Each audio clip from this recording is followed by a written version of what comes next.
বৃষ্টি থেমেছে অনেকক্ষণ। টিএসসির গাছগুলো ঝরে পড়া পাতায় ভরে গেছে।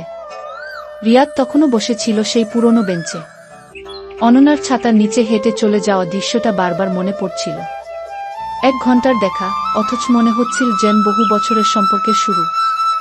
মোবাইলে ঘড়ির দিকে তাকিয়ে সে দেখল ঠিক 1 ঘন্টা পেরিয়ে গেছে। হঠাৎ পেছন থেকে ভেসে এল এক পরিচিত কণ্ঠ, তুমি এখনো এখানে? রিয়াদ ঘুরে তাকালো। অনন্যা দাঁড়িয়ে, হাতে একটা নতুন ছাতা, চোখে লজ্জার হালকা ছায়া। বৃষ্টি আবার নামছে, সে বলল। তাহলে আবার গল্প হবে? রিয়াদ মুচকি হেসে বলল। দুজনেই পাশের রাস্তায় হাঁটতে লাগল। রিয়াদ ছাতা ধরল, অনন্যা পাশে এসে হাঁটতে লাগল একটু কাছে, এত কাছে যে তার চুলে বৃষ্টির গন্ধ আর কফির গন্ধ মিশে একাকার।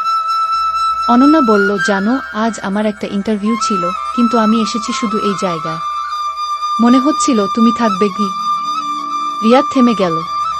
তুমি জানো, এই 1 ঘন্টার দেখা আমার পুরো দিনটাই বদলে দিয়েছে গু।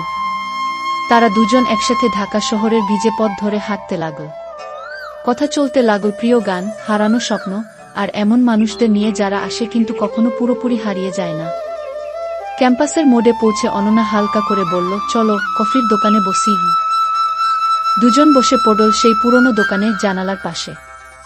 বাইরে আবার টুকটাক বৃষ্টি শুরু হয়েছে। রিয়াদ বলল, এই ঘন্টাটা আগেরটার মতোই মনে রাখব।